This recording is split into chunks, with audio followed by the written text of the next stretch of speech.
Now, every citizen has a right to basic services. Every citizen. And every citizen has a right to participate in shaping the government. That's why we elect every 5 years. Either local government, as we're going to do next year, or national and provincial government, as we're going to do in 2027. Those rights we've acquired, those rights we celebrate, those rights we enjoy. Now, when people complain ukuthi infrastructure ibolile, indlela zambeki, and it means that it may be by design, it was never meant to service the entire, that infrastructure is cracking under the load of every citizen of this country. But what we should appreciate about it, you know, if you go to Gauteng, the most lighted province, people will tell you and focus on the Johannesburg city center. Doesn't look the same. Johannesburg city center doesn't look the same. But people will not tell you that it's because businesses that were in Johannesburg city center migrate to Sandton, and Sandton is growing and is flourishing. They will not tell you that there is the waterfall, and the waterfall is growing and is flourishing. They will not tell you that there is the Midrand. They will not tell that between 1994 and now, the gap between Johannesburg and Pretoria is closed. The gap between Pretoria and Ekurhuleni is closed. Around R21, you find development of new businesses every day. And that is what we're celebrating.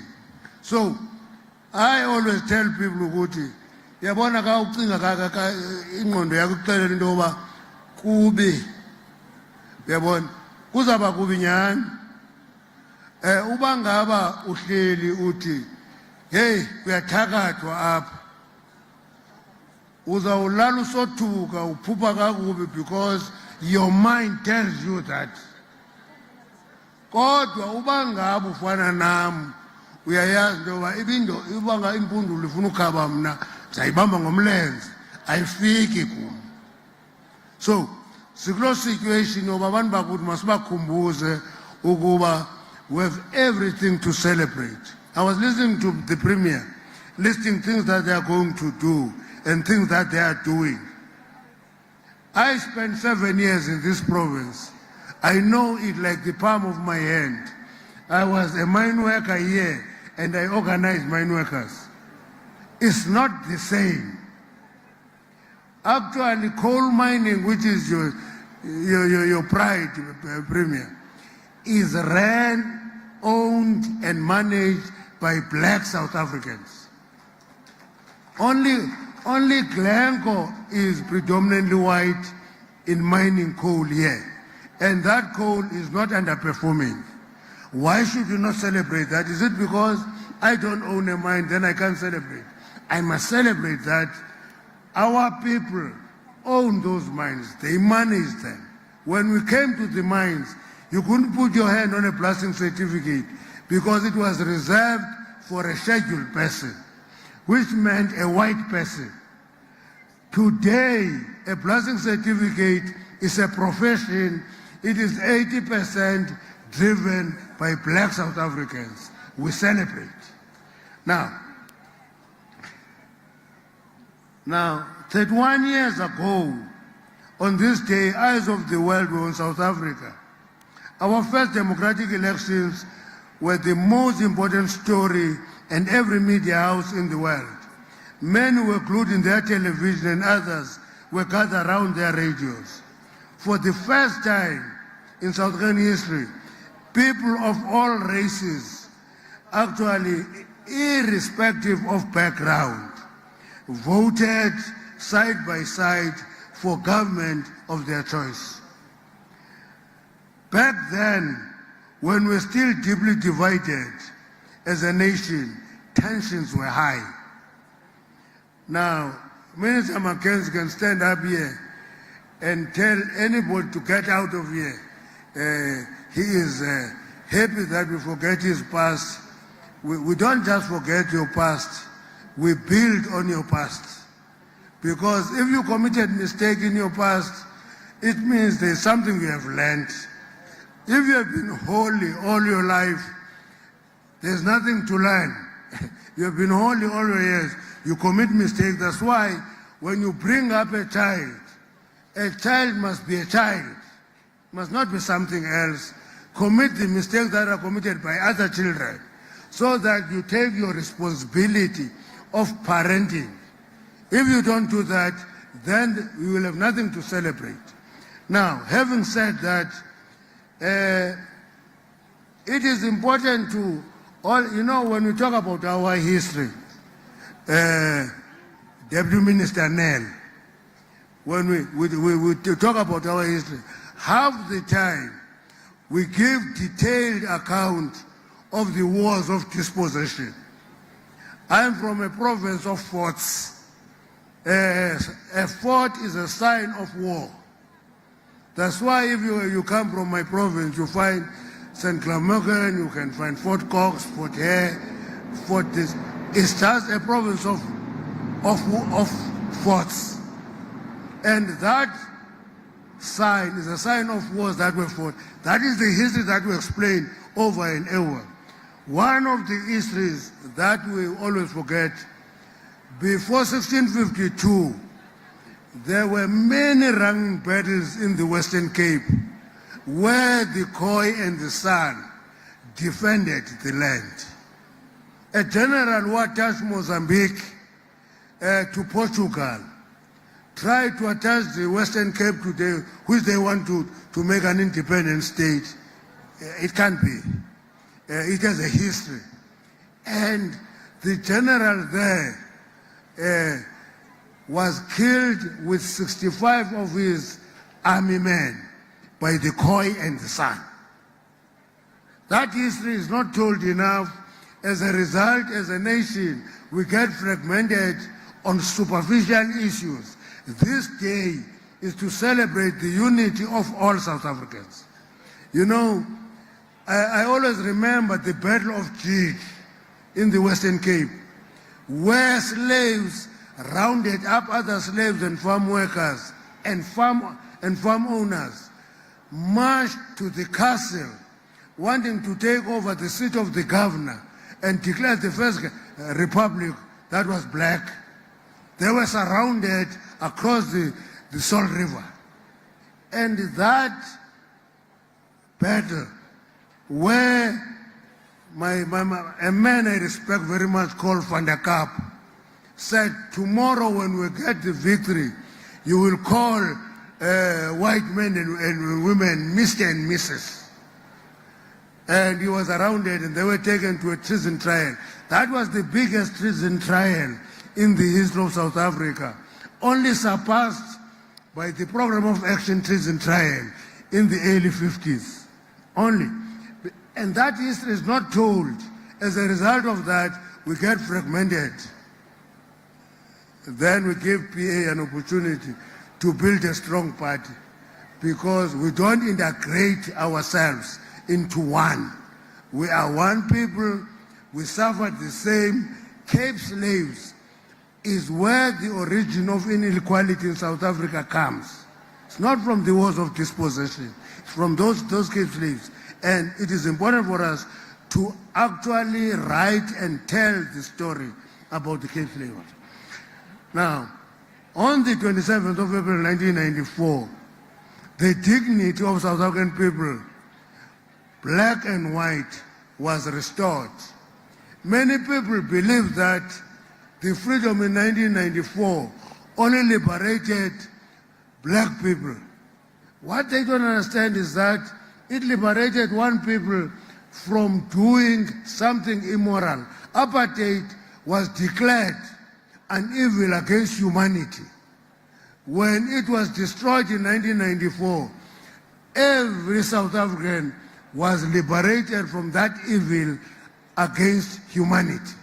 And that is what we should be celebrating. That's why we are here today and celebrating.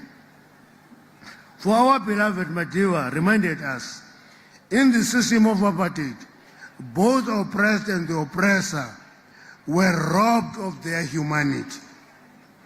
Okay. Both the oppressed and the oppressor, oqinezelwe noqinezeleyo, bakhululwa, banikwa ubuntu babo. The oppressor and the oppressed were all given their humanity. That is 1994 freedom. That is what we are celebrating, is that we are having our humanity as a people.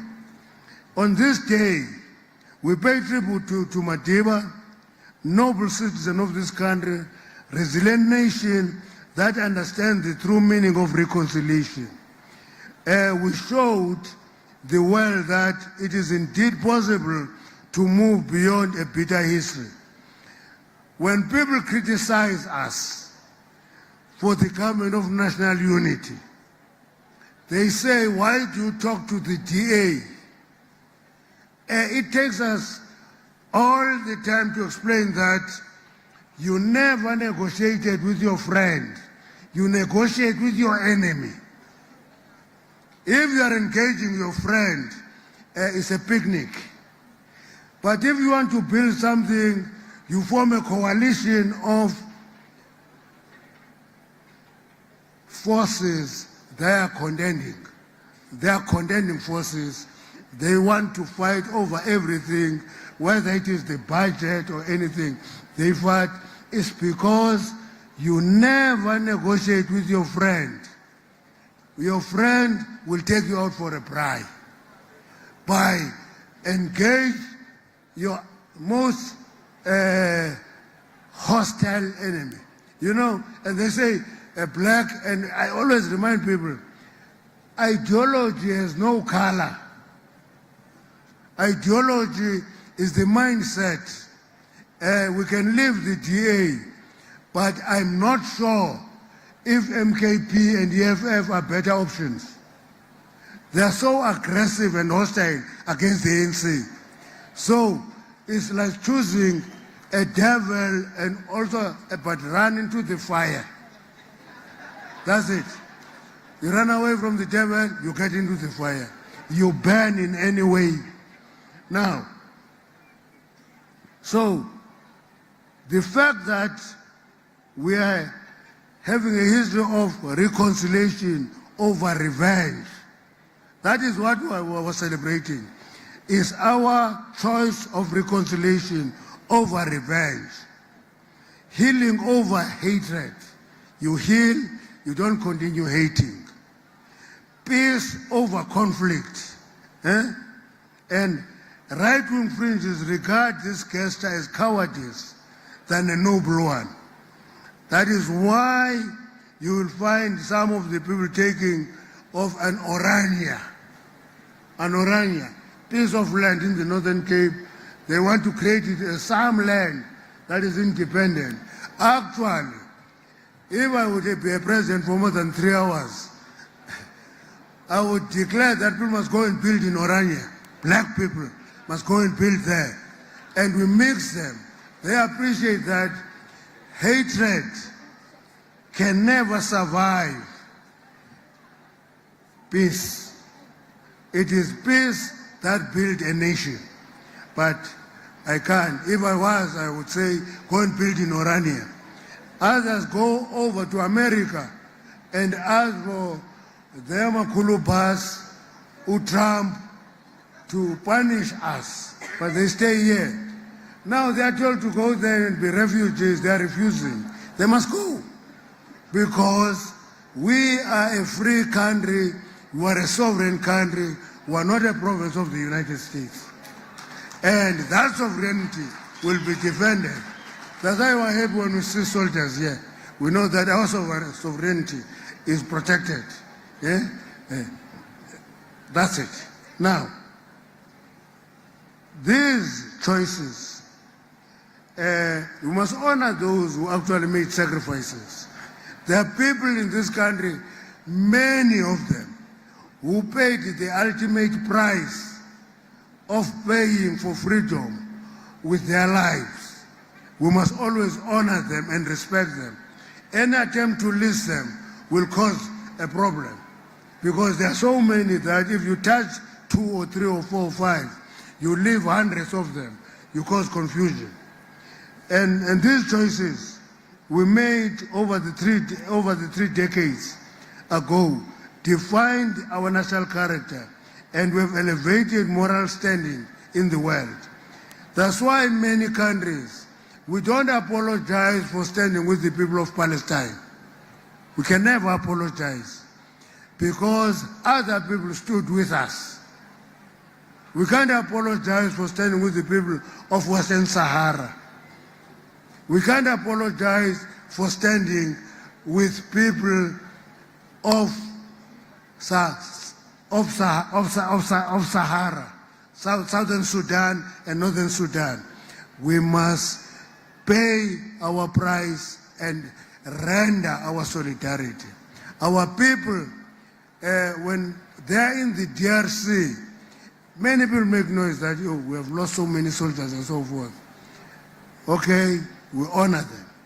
But the reality is that if you die in the process of peacemaking, you are an honorable man.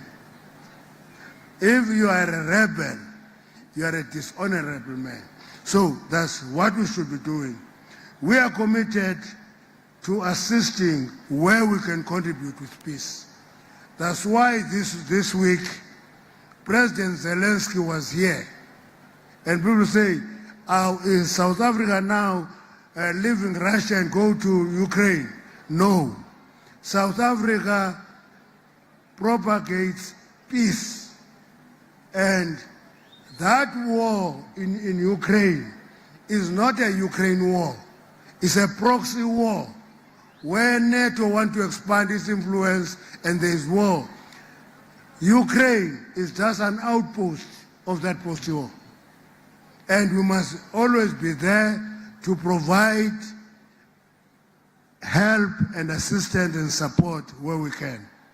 South Africa remains committed to progressive foreign policy and to engaging the countries of both the global north and global south. South Africa owes its liberation to many countries of the world that stood by us and supported our struggle. We don't owe them, Minister Mackenzie. What we owe is to continue pledging solidarity to people who sometimes will never pledge solidarity with us. We don't owe certain countries. We owe those countries that need solidarity. We know the value of solidarity, and we must pledge solidarity. And we must actually, we stand with the people of Palestine. I know they will part, because you are a Christian, you think that Israel is a chosen land. That's your choice. But even if you believe in that, appreciate when there is genocide. That there's no choice that makes them, give them a right to kill people in their thousands. We stand by the people of Gaza. We stand with Western Sahara. We stand with the Eastern DRC.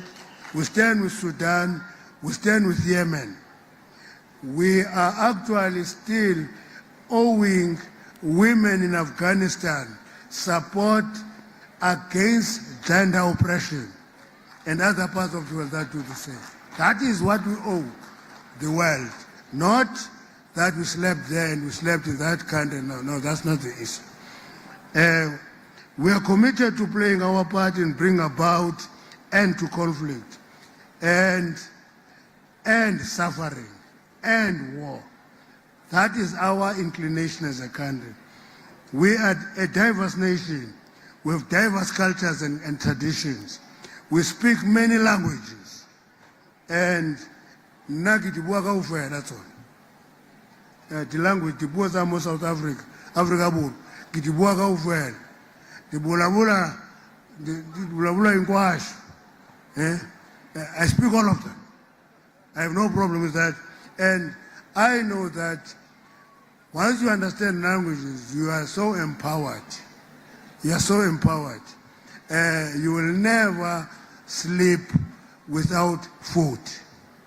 You will get accommodation. As an organizer of the NUM, we are a general secretary. I won't tell you who was this general secretary. Who would say, go and organize in Musina. He gives you car, he gives you petrol money, and give you no accommodation money. And you say, but accommodation, he tells you, say, man, we're expecting you to organize thousands and thousands of mine workers into the union. And you can't organize a place to sleep for you alone. So how possible, how will you organize thousands when you can't organize a place to sleep for you alone? So it forces you to learn ukuthi into engeyo yakho awuyilabi uyikhombela. Yeah. Uba iyo yakho awuyilabi uyikhombela. Uba iyo yakho awuyibahli uyayikhupha. Okay. So on this Freedom Day, there is so much that we need to celebrate. Let me cut many of the things here. This country, you know, sometimes we have a view about Afrikaners. Say Afrikaners this, Afrikaners that. One thing that, as a member of a movement, this glorious movement, that was in the struggle for freedom for 82 years, I know that a man like Bess Naudé, Ombey, an Afrikaner, who stood chance to be president of the country under apartheid, made a choice to be with the people and struggle for freedom. We must honor them. Oh, Ombey. No, as a clergyman and an Afrikaner, and it is his father who helped in the founding of the Broederbond. But Ombey chose to be with the people. I won't point at other Afrikaners who made that choice. There are few of them. I'm looking at one here who made that choice as a leader and a lawyer, would be a senior counsel by now, but chose to be with the people. That is the choice that when those Afrikaners make that choice, we must recognize it. Yes,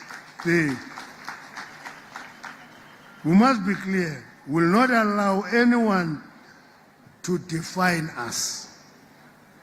Nobody must define us and tell us who and what we are, or turn us against one another. No one will do that. We are a people, we must make choices that unite us. We must roundly reject all attempts to divide us on racial lines. You know? So, South Africans, one thing that we must do, is to look at what we have done over the last 30 years. One of the things that we must correct is creating our people into a passive citizenry. Banbakuti, sibanike into ekuthiwa dependence on government. We used the wrong word ekuthiwa delivery. And therefore people had to sit in the sun, pass there, wait for a truck to deliver. We will have to reverse that consciously. Our people must put their skin in the fire. For this country to be what it should be, our skin must be in the fire. You know, I'm from the rural areas. There, every family has a piece of land. Every family, almost. But when we were at school, we used to steal maize in those fields braai it. And there was one thing that those old people did.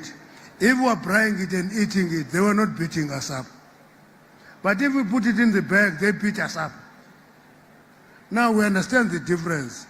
When you are braaiing it, you are hungry. When you put it in the bag, you are stealing.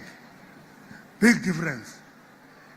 Today, those pieces of land are lying fallow. We have a responsibility in the GNU, Mackenzie, to revive the relationship of our people with the land and appreciate the importance of food production, because land feeds individuals. And if we don't do that, the question of what are we celebrating will become relevant. But if we can revive our people to use the land, produce food, eat. I have colleagues here who believe that really food comes from Pick n Pay. There are many in the cabinet here. I have these colleagues in the cabinet who believe that food comes from Pick n Pay. Food doesn't come from Pick n Pay. Food comes from the land. Let's work the land. Thank you very much. As we build a new society, let us be clear that this will forever remain a country that belongs to all who live in it, black and white. We must always remember that. And so on the Freedom Day, I call on all South Africans to remember how far we've come to this and our shared journey. Because if you forget the journey, you forget the reality that faces you. Let us commit ourselves to the ideas of our Constitution and to pursuit of human dignity. No matter how difficult times may be, let us stand united.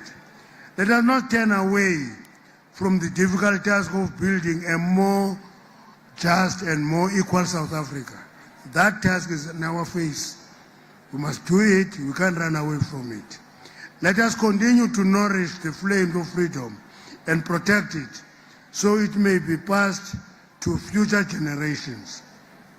And I always fight with the Youth League. When they say, what are we going to inherit? I said, no, you are not going to inherit anything unless you are participating in building it. Be part of building it. Then it's yours. You're not inheriting it. You are taking what you have contributed in building. And therefore, let us move forward to South Africa of our dreams. On behalf of the President Cyril Matamela Ramaphosa, I wish you all a blessed and happy Freedom Day. May God bless South Africa and protect the people. Hosi asikatekise. Hosi asikatekise. Okay. Sinkwembu sisikatekise. Okay. May God bless all of us. Thank you very much.